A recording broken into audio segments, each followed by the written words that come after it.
have anything on affordable housing. Point number 3, there was a decision of the court, and this bill has not addressed it at all. Questions of discrimination are still there. Questions of violating the Constitution are still there. And discrimination in the nature that there is a mandatory requirement on salaried employees to contribute, but a voluntary requirement on other people, or a voluntary opportunity for others to contribute. There is no universal application of the law. Also, the court clarified between policy and implementation, but looks like the National Assembly and the executive have taken upon themselves the implementation role, which is supposed to be vested in the counties.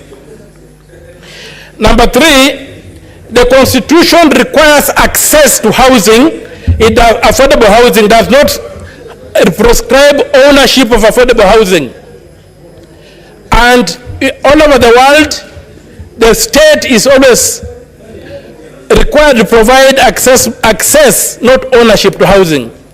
So where the Kenyan government is getting the impression that it can expand the Constitution or the Parliament, I don't know. Access cannot be read to mean ownership. So the entire act violates Article 43, Clause 1, Clause B, upon which it purports to be anchored. Article, it's also an arbitrary denial of arbitrary deprivation of property from the salaried employees to demand that they should part with salaries in a forcible fund. It's a mechanism of forcing people into associations contrary to the Constitution. This thing is unconstitutional, and it will remain unconstitutional whatever color it takes, whatever shape it takes, whatever test it takes. It's unconstitutional. And finally, it's most unfortunate that we are debating an important bill and members are given only 4 minutes.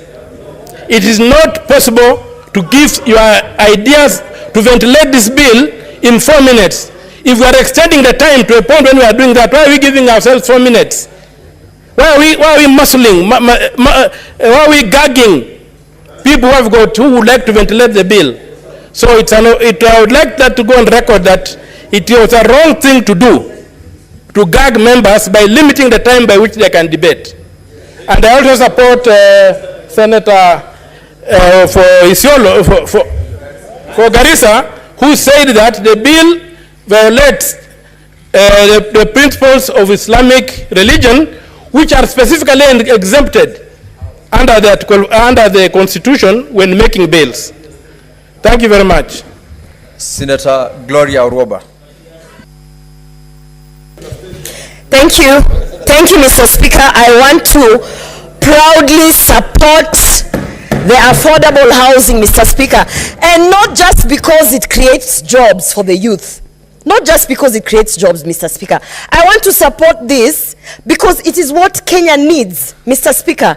And by the way, we need to be alive to the fact that change is inevitable.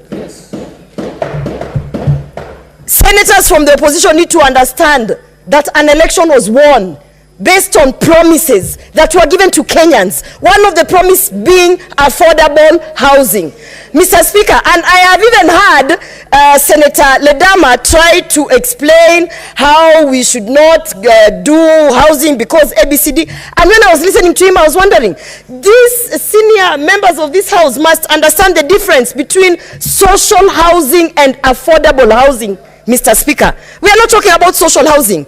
Whatever Senator Ledama was trying to talk about was social housing. And Mr. Speaker, when the Kenya Kwanza government is done with affordable housing successfully, then we are going to move now to deal with the issue of social housing, because even that is necessary. So, Mr. Speaker, as I support this affordable housing bill, I must say again and again and again, change is inevitable and development will be brought to Kenya by force, by fire.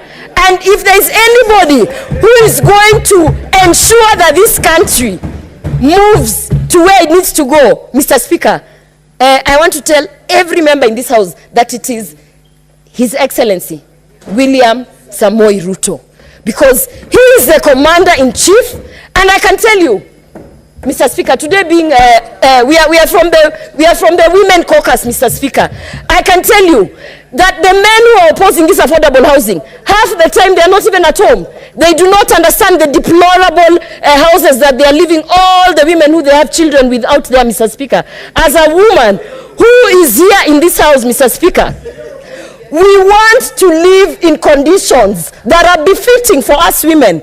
So we are tired of living in the slums, and we are tired of you people just sending your baby mamas left, right, and center and coming to the house to fight affordable housing. Mr. Speaker, the president has the interests of all women at heart, and this is why when I support this bill, I want to say that I'll be at the front of that list to ensure that women are being prioritized, those women in the slums, those women who do not have any form of dignified living, Mr. Speaker. So I support this bill, and I urge Senator Ladama to go and read the difference between social housing and affordable housing. Thank you. Senator Okiya Eddie.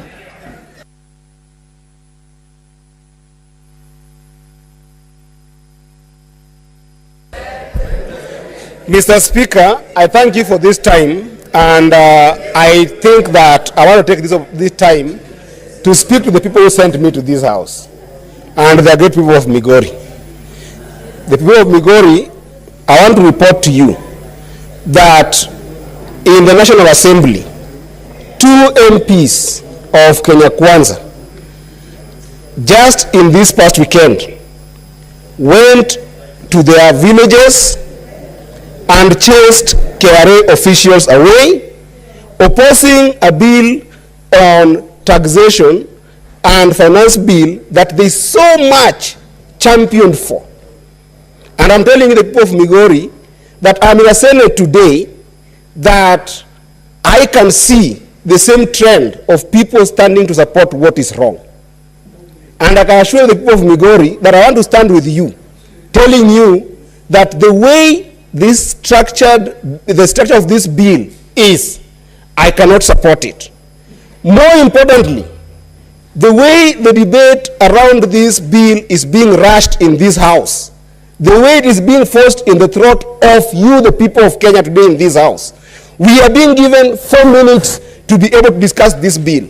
We have been forced to extend the house without participating in the conversation about that particular motion, the people of Migori.